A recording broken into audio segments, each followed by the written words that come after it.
नमस्कार। तनु की आवाज़ चैनल में आपका स्वागत है। हमारी आज की कहानी है मायके की लाज। निशा विकास भैया की मुँह बोली बहन है। अपने पड़ोस में रहने वाले विकास भैया को बखूबी पहचानती है। वह बचपन से ही जिद्दी स्वभाव के रहे हैं। प्यार से भले ही बात सुन लें, पर जोर जबरदस्ती से उनसे कुछ मनवाना असंभव कार्य था।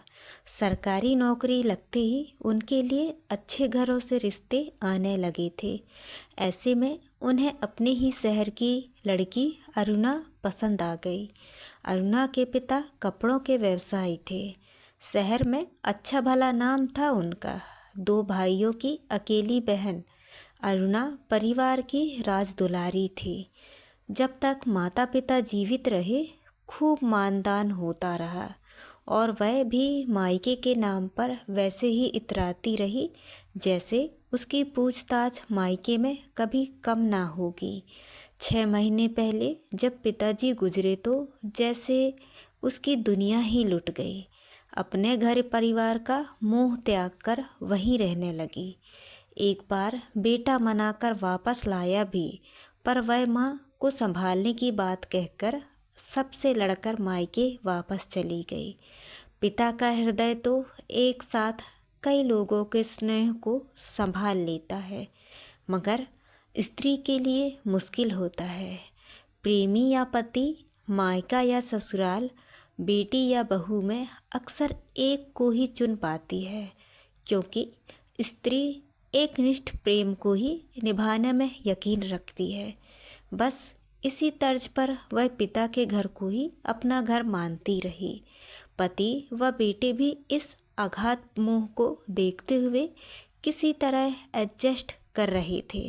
वह रोकने से भी कहाँ रुकती थी, तो उन्होंने भी उसे उसके हाल पर छोड़ दिया। पिता के जाने का गम माँ से सहा न गया, तो पिछले माह उन्होंने भी दम तोड़ दिया।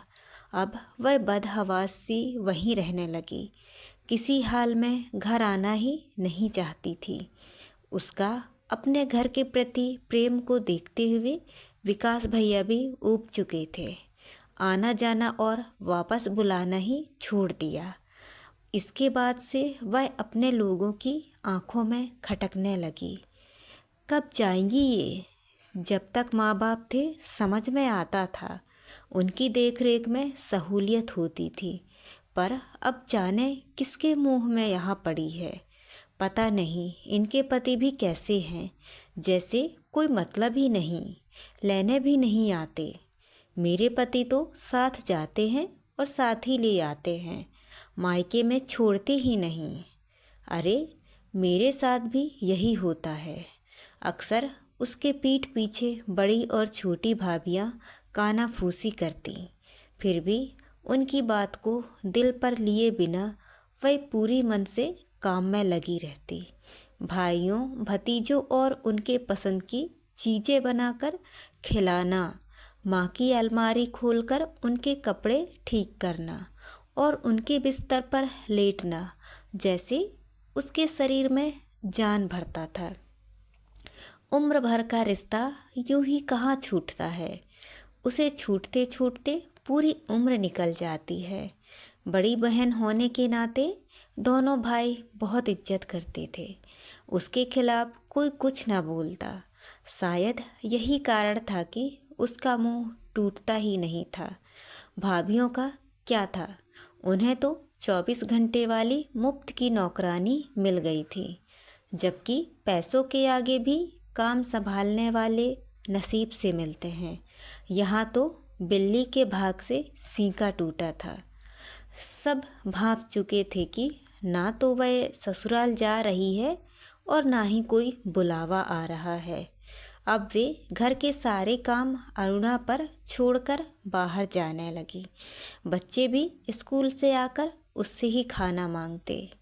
उनकी माएँ कभी कुछ तो कभी कुछ और कहकर बाजार, सिनेमा या सहेलियों के पास चली जाती।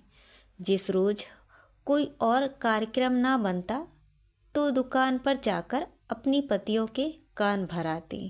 अब अरुणा खुशी की वजह न होकर बोझ बन चुकी थी। अपने भाइयों के स्नेह पर घमंड करती बहन से जब सगे भाई भी कतराने लगे तब उसे अफसोस होने लगा। सोचने लगे कि काश इतना मोह अपने घर परिवार से किया होता तो कम से कम सम्मान तो पाती। आज ना तो मायका हाथ में था और ना ही ससुराल। अंत में उसने निशा को फ़ोन किया। दीदी, आप मेरे मायके की लाज रख लीजिए। क्या हुआ भाभी, आप ठीक तो हैं? निशा ने उनकी घबराई आवाज़ सुनकर पूछा। अभी तक तो ठीक हूँ, पर आगे का कुछ पता नहीं। आप ऐसी बातें क्यों कर रही हैं?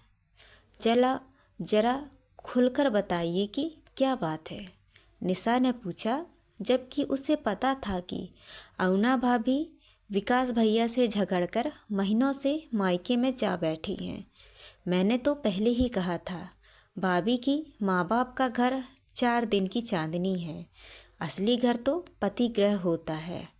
पर आपको तो मायके का बहुत घमंड था, निशा ने कहा। घमंड नहीं, मोह था दीदी। अब वह भी भंग हो गया है। विकास से लड़कर यहाँ आई थी।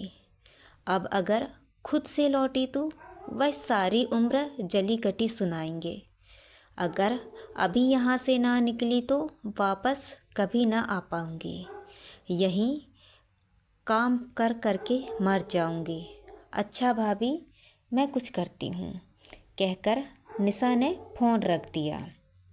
घर की लक्ष्मी घर में ही अच्छी लगती है विकास भैया। आप भाभी को ले आइए। सुबह सुबह आंटी से टिफ़िन बनाना होता नहीं है। आखिर बच्चे कितने दिनों तक बाहर का खाना खाएंगे। उसने समझा बुझाकर विकास भैया को अरुणा भाभी को मायके से वापस लाने के लिए भेजा। जब वह आई तो उन्हें देखकर दिल धक से रह गया। आंखें अंदर तक धंस गई थी। चेहरे की हड्डियां निकल आई थी। वजन 10 किलो तक कम हो गया था। ये आजकल की लड़कियां मायके का सुन लेंगे, मगर अपने घर की रानी बनकर रहना भी रास नहीं आता इन्हें। सास ने तंज मारा तो उनके पास ना तो ताकत था और ना ही पुराना वाला जोश कि पलटवार करती। चुपचाप अपने कमरे में चली गई और तकिए में मुंह छुपाकर देर तक रोती रही। ऐसा लगा कि जैसे आज सचमुच अपने घर आई हूँ। महसूस हो गया था कि जब तक माँ बाप है तभी तक वह घर अपना है।